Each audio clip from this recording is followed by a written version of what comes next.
வணக்கம். இந்த மாதத்துடைய கடைசி நாள் இன்னைக்கான முதல் பதிவு. பங்குச்சந்தையில் நடந்த சில விஷயங்களை விரைவாக பார்க்கலாம். முக்கியமான தகவல், நான் செபி ரெஜிஸ்டர்ட் அட்வைசர் கிடையாது. நம்ம சேனல்ல இருந்து எப்போதுமே ஸ்டாக் ரெக்கமெண்டேஷன்ஸ் கிடையாது.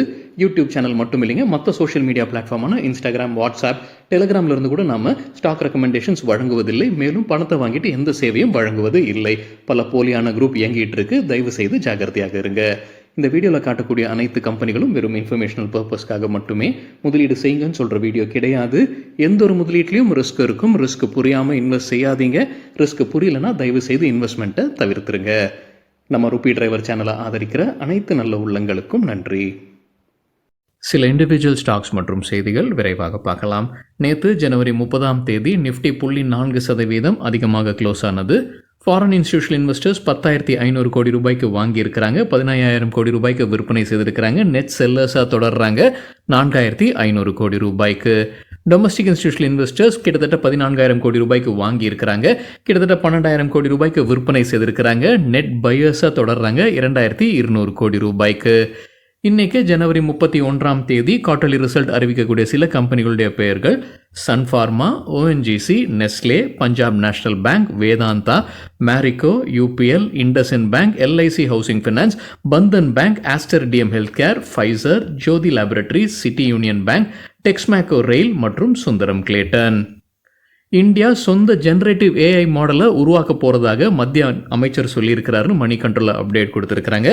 சைனாவுடைய டீப்சீக்கு போட்டியாகத்தான் இதுன்னு நினைக்கிறாங்க. அடுத்த 6-8 மாதத்துக்குள்ளார இந்தியாவுடைய சொந்த ஜென்ரேட்டிவ் ஏஐ மாடல்ஸ் தயாராக இருக்கும்னு சொல்லியிருக்கிறாரு. கேபிட்டல் மார்க்கெட் ஸ்டாக்ஸான சிடிஎஸ்எல், கேம்ஸ், ஏஞ்சல் ஒன் கடந்த ஒரு மாதத்தில் 30% விழுந்திருக்கு. மணி கண்ட்ரோல் கிடைத்த தகவல். முக்கிய காரணம் அவங்க சொல்லியிருப்பது ஷேர் மார்க்கெட் ஒரு வீழ்ச்சியை பார்த்துருக்கு. அதன் முக்கிய காரணமாக சொல்லியிருக்கிறாங்க. இந்த கேபிட்டல் மார்க்கெட் ஸ்டாக்ஸான சிடிஎஸ்எல், கேம்ஸ், ஏஞ்சல் ஒன் எல்லாமே கீழே விழுந்திருக்கு கடந்த ஒரு மாதத்தில்.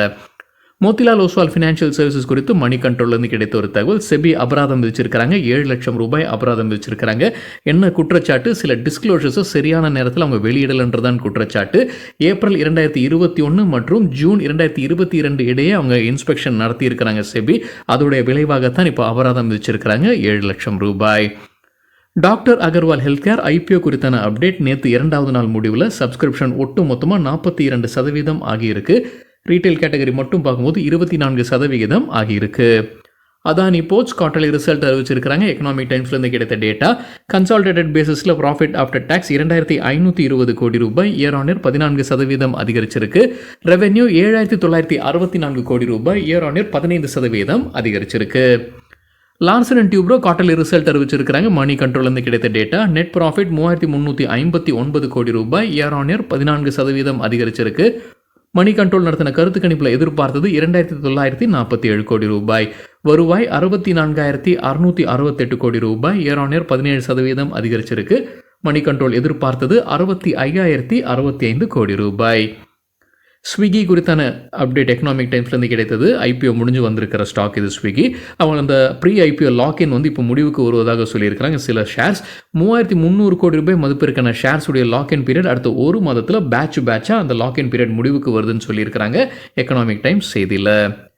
டாபர் இந்தியா குவார்ட்டர்லி ரிசல்ட் அறிவிச்சிருக்கிறாங்க. மணி கண்ட்ரோல்லேருந்து கிடைத்த டேட்டா. நெட் ப்ராஃபிட் 522 கோடி ரூபாய், இயர் ஆன் இயர் 2% அதிகரிச்சிருக்கு. ரெவென்யூ 3,355 கோடி ரூபாய், இயர் ஆன் இயர் 3% அதிகரிச்சிருக்கு. Q4க்கான மார்ஜின் கைடன்ஸில் எந்த மாற்றமும் இல்லாமல் அப்படியே சொல்லியிருக்கிறாங்க டாபர் இந்தியா. அதில் எந்த மாற்றமும் செய்யலை. EFC லிமிடெட் போனஸ் முன்னவே அறிவிச்சிருந்தாங்க. அதற்கான ரெக்கார்ட் டேட் இப்போ அறிவிச்சிருக்கிறாங்க. February 11 போனஸ்க்கான ரெக்கார்ட் டேட். போனஸ் பின்னணி: ஒரு ஷேர் போனஸாக கொடுக்குறாங்க, ஒரு ஷேர் வைத்திருந்தா. Tata Consumer Products quarterly result அறிவிச்சிருக்கிறாங்க. மணி கண்ட்ரோல்லேருந்து கிடைத்த டேட்டா. கன்சாலிடேட்டட் நெட் ப்ராஃபிட் கிட்டத்தட்ட 300 கோடி ரூபாய், இயர் ஆன் இயர் 5% விழுந்திருக்கு. ரெவென்யூ ஃப்ரம் ஆப்ரேஷன்ஸ் 4,444 கோடி ரூபாய், இயர் ஆன் இயர் 17% அதிகரிச்சிருக்கு. டாடா ஸ்டார்பக்ஸ் புதிதாக 16 ஸ்டோர்ஸ் திறந்திருக்கிறாங்க. அது நெட்டாக மூடினது திறந்தது எல்லாமே சேர்த்து 16 நெட் நியூ ஸ்டோர்ஸை திறந்திருக்கிறாங்க இந்த குவார்ட்டரில். ஒட்டு மொத்தமாக 473 கடைகள் இருக்குது இந்த குவார்ட்டர் முடிவில் 74 நகரங்களில். அதானி என்டர்பிரைசஸ் குவார்ட்டர்லி ரிசல்ட் அறிவிச்சிருக்கிறாங்க. மணி கண்ட்ரோல்லேருந்து கிடைத்த டேட்டா. நெட் ப்ராஃபிட் ஒரு பெரிய வீழ்ச்சியை பார்த்துருக்கு. 58 கோடி ரூபாய் நெட் ப்ராஃபிட். ஆனால் போன வருடம் இதே குவார்ட்டரில் $1888 கோடி ரூபாய் ப்ராஃபிட்டில் இருந்திருக்காங்க. அதாவது ஒன் டைம் ஈவெண்ட் இருந்திருக்கான்றது தெரியலைங்க. சில காரணங்களும் சொல்லியிருக்கிறாங்க கம்பெனி. வருவாய் 22,848 கோடி ரூபாய், இயர் ஆன் இயர் 9% விழுந்திருக்கு. எபிட்டா 5% வீழ்ச்சியை பார்த்துருக்கு இயர் ஆன் இயர் கம்பேர் பண்ணும்போது. எபிட்டா தான் ஆப்ரேட்டிங் ப்ராஃபிட் 3069 கோடி ரூபாய். அந்த ப்ராஃபிட்டில் அடி வாங்கினதற்கு சில காரணம் கம்பெனி சொல்லியிருப்பது, ஃபாரெக்ஸில் லாஸ் ஏற்பட்டிருக்கு இந்த குவார்ட்டரில் 296 கோடி ரூபாய். அதே போன வருடம் இதே குவார்ட்டரில் 101 கோடி ரூபாய் கெயினில் இருந்திருக்கு, ஃபாரெக்ஸ் கெயினில். ப்ராஃபிட்டில் ஒரு 300 கோடி ரூபாய் அடி வாங்கினது ஒரு முக்கிய காரணம் அவங்க அந்த வில்மர் இன்டர்நேஷனல் ஜாயிண்ட் வெஞ்சர்லேருந்து வெளியேறி இருக்காங்க. அது ஒரு காரணமாக கம்பெனி சொல்லியிருக்கிறாங்க. தகவல் நம்ம கிடைத்தது மணி கண்ட்ரோல்ல இருந்து. ஹிட்டாச்சி எனர்ஜி நேற்று நல்லா பர்ஃபார்ம் பண்ணியிருந்திருக்கிறாங்க. 20% அப்பர் சர்க்யூட்டை எட்டியது. அதற்கு முக்கிய காரணம் எக்கனாமிக் டைம்ஸில் சொல்லியிருப்பது, Q3க்கான ப்ராஃபிட் நல்லா இருந்திருக்கு. 6 மடங்கு அதிகரிச்சிருக்கு Q3 உடைய profit. Bank of Baroda quarterly result அறிவிச்சிருக்கிறாங்க. மணி கண்ட்ரோல்லேருந்து கிடைத்த டேட்டா, நெட் ப்ராஃபிட் 4837 கோடி ரூபாய், இயர் ஆன் இயர் 6% அதிகரிச்சிருக்கு. நெட் இன்ட்ரெஸ்ட் இன்கம் 11,417 கோடி ரூபாய், இயர் ஆன் இயர் 3% அதிகரிச்சிருக்கு. கிராஸ் நான் பர்ஃபார்மிங் அசெட்ஸ் 2.43%, போன குவார்ட்டரில் 3.08%. நெட் என்பிஏ 0.59%, போன குவார்ட்டரில் 0.7% இருந்தது. அத்விக் கேபிட்டல் குறித்து மணிக்கும் மின்ட் பத்திரிகையிலிருந்து கிடைத்த தகவல், நேற்று நல்லா பர்ஃபார்ம் பண்ணியிருக்கிறாங்க. அத்விக் கேபிட்டல் ஒரு பென்னி ஸ்டாக் 5% அதிகரித்தது. அதுக்கு முக்கிய காரணம் மின்ட்ல சொல்லியிருப்பது Q3 ரிசல்ட் தான். கன்சாலிடேட்டட் நெட் ப்ராஃபிட் 7 கோடி ரூபாய், இயர் ஆன் இயர் 1453% அதிகரிச்சிருக்கு. ரெவென்யூ ஃப்ரம் ஆப்ரேஷன்ஸ் பார்க்கும்போது கீழே போயிருக்கு, 69%, 66 கோடி ரூபாய்.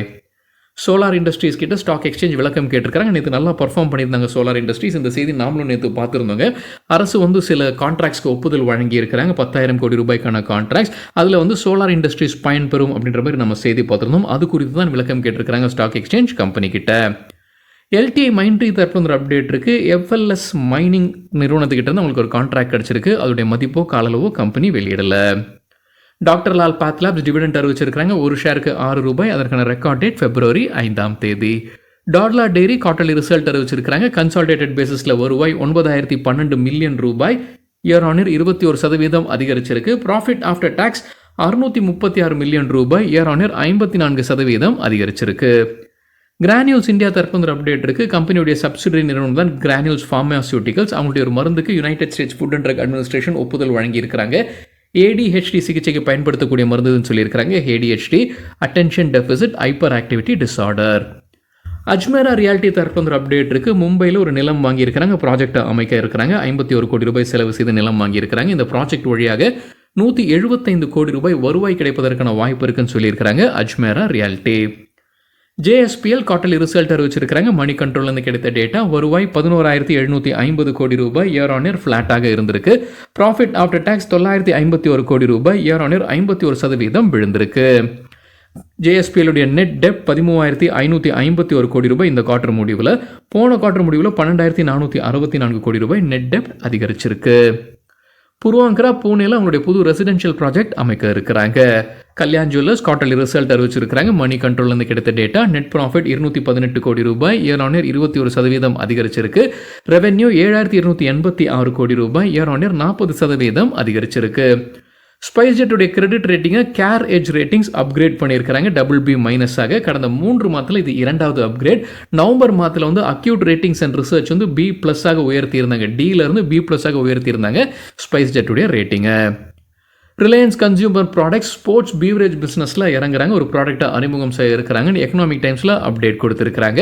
அவங்க முன்னாள் ஸ்ரீலங்கன் கிரிக்கெட் வீரரான முத்தையா முரளிதரன் ஒரு பார்ட்னர்ஷிப்பில் வராங்க. இந்தியாவில் ஸ்போர்ட்ஸ் ட்ரிங்க் ஸ்பின்னர் அப்படின்ற பிராண்டில் அவங்க அறிமுகம் செய்ய இருக்கிறாங்கன்னு எக்கனாமிக் டைம்ஸில் அப்டேட் கொடுத்துருக்காங்க. ஆஸ் யூஷுவல் விலை ரொம்ப காம்படிட்டிவாக கொண்டு வராங்க. 150 ml பாட்டிலுக்கு 10 ரூபாயாக கொண்டு வருவதற்கான வாய்ப்பு இருக்குது. பெப்சி மற்றும் கொக்கோ கோலா விற்பனை செய்யக்கூடிய இதே பிஸ்னஸில், ஸ்போர்ட்ஸ் பீவரேஜஸ் பிஸ்னஸில் விற்பனை செய்யக்கூடியதை பாதி விலையாக கொண்டு வராங்க ரிலையன்ஸ் கன்சியூமர் ப்ராடக்ட்ஸ் எக்கனாமிக் டைம்ஸில் சொல்லியிருக்காங்க. இதற்கு முன்னவே கேம்போ கோலா அப்படின்ற பேரில் அவங்க கொண்டு வந்து பெப்சிக்கும் கோகோ கோலாவும் போட்டியாக விலையும் குறைவாக கொண்டு வந்திருந்தாங்க. அதே போல் இப்போ ஸ்போர்ட்ஸ் பீவரேஜஸ் பிஸ்னஸையும் அவங்க கவனம் செலுத்துறாங்க ரிலையன்ஸ் கன்சியூமர் ப்ராடக்ட்ஸ். இதே போல் ஹிந்துஸ்தான் யூனிலிவரும் அவங்களுடைய ஒரு ப்ராடக்ட்டை அறிமுகம் செய்வதற்கான வாய்ப்பு இருக்குன்னு அதே செய்தியில் சொல்லியிருக்காங்க. அதான் இந்த ஸ்போர்ட்ஸ் பீவரேஜ் பிஸ்னஸில் ஹிந்துஸ்தான் யூனிலிவரும் அவங்களுடைய ஒரு ப்ராடக்ட்டை அறிமுகம் செய்வதற்கான வாய்ப்புகள் இருக்குன்னு எக்கனாமிக் டைம்ஸில் அப்டேட் கொடுத்துருக்காங்க. கெய்னர்ஸ் வித் ஹை வால்யூம் பட்டியலை விரைவாக பார்க்கலாம். இது நேற்றுக்கான டேட்டா. ஹை வால்யூம்னு எப்படி சொல்கிறோன்னா, நேற்று வால்யூமுடன் கடந்த 10 நாளைக்கான ஆவரேஜ் வால்யூமை ஒப்பிடும்போது 100% மேலே இருக்கிற சில ஸ்டாக்ஸ் கெய்னர்ஸ்ன்னு சொல்லும்போது நேற்று ஷேர் பிரைஸ் அதிகரித்திருக்க வேண்டும். ஹிட்டாச்சி எனர்ஜி 20% ஷேர் பிரைஸ் அதிகரித்தது, 1800% வால்யூம் அதிகரித்தது. சாந்தி கியர்ஸ் 17% ஷேர் பிரைஸும் 1100% வால்யூம் அதிகரிப்பு. காதம் இந்தியா 17% ஷேர் பிரைஸ் உயர்ந்தது, 270% வால்யூம் அதிகரிப்பு.